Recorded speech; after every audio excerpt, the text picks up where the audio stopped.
لیکن اعلیٰ حضرت نے ایسا ترجمہ فرمایا ہے کہ جس کے ہر ترجمے سے عشق مصطفیٰ ظاہر ہو رہا ہے. بڑے بڑے لوگ آئے, بڑے بڑے ترجمے کرنے والے آئے, بڑی بڑی تفسیریں کرنے والے آئے. کوئی رب کی شان میں گستاخی کر رہا ہے, کوئی مصطفیٰ کی شان میں گستاخی کر رہا ہے. یہ کئی آپ ترجمے اٹھا کے دیکھ لیں, میرے پاس بھی موجود ہے, دکھا سکتا ہوں. کئیوں نے رب کی شان میں گستاخی کی. اب رب جو ہے وہ مذاق سے پاک ہے, رب کسی سے مذاق نہیں فرما سکتا. لیکن ترجمہ لکھنے والوں نے لکھا, اب رب کی شان میں یہ بے ادبی ہے کہ ترجمہ لکھنے والوں نے لکھا اللہ یستہزئ, کہ رب تعالیٰ جو ہے وہ مذاق کرتا ہے ان سے, کہ انہوں نے رب سے مذاق کیا اور رب ان سے مذاق کرتا ہے. اب یہ دوسرے لوگ جو ہیں وہ ترجمہ کرتے ہیں جس میں رب کی شان میں سراسر رب کی توحید میں جو ہے وہ ایک غلطی کر رہے ہیں کہ رب کہاں سے مذاق کر سکتا ہے, رب کی شان تو براء البراء ہے. اعلیٰ حضرت نے قلم اٹھایا, آپ نے فرمایا یوں ترجمہ نہیں کرنا بلکہ ترجمہ یوں کرو اللہ یستہزئ, رب مذاق نہیں فرماتا, الفاظ چینج کر لو, رب استہزاء فرماتا ہے.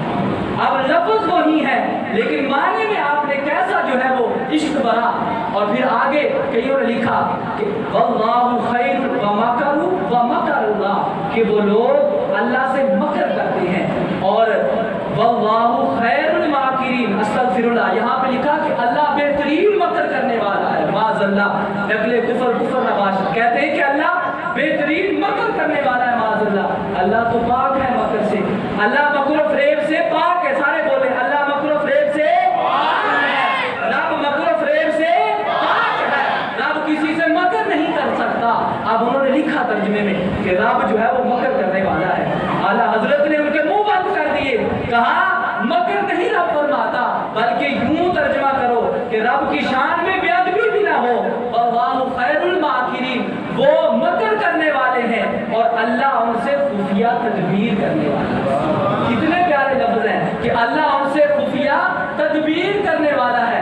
اب آئیں رسول اللہ کی شان میں کیسے جو ہے وہ بے ادبی کرتے ہیں. سورہ فتح ہے, لکھتے ہیں انا فتحنا لک فتحا مبینا لیغفر لک اللہ ما تقدم من ذنبک. اب دوسرے اگر آپ تراجم کو اٹھائیں تو ان میں یوں لکھا ہے کہ اے محبوب صلی اللہ علیہ وسلم, ہم نے آپ کو کھلی فتح عطا فرما دی اور ہم نے آپ کے اگلے اور پچھلے گناہوں کو معاف کر دیا. اب رسول جو ہے, انبیاء جو ہے وہ گناہوں سے معصوم ہوتے ہیں. نبی سے گناہ جو ہے وہ سرزد کبھی نہیں ہو سکتا, نبی معصوم ہے, گناہوں سے پاک ہے. لیکن وہ لکھ رہے ہیں جی آپ کے اگلے اور پچھلے گناہ معاف فرما دیے. اب رسول کی شان میں بے ادبی ہے, لیکن اعلیٰ حضرت عظیم البرکت امام احمد رضا کا قلم اٹھتا ہے, آپ فرماتے ہیں لیغفر لک اللہ ما تقدم من ذنبک وما تأخر.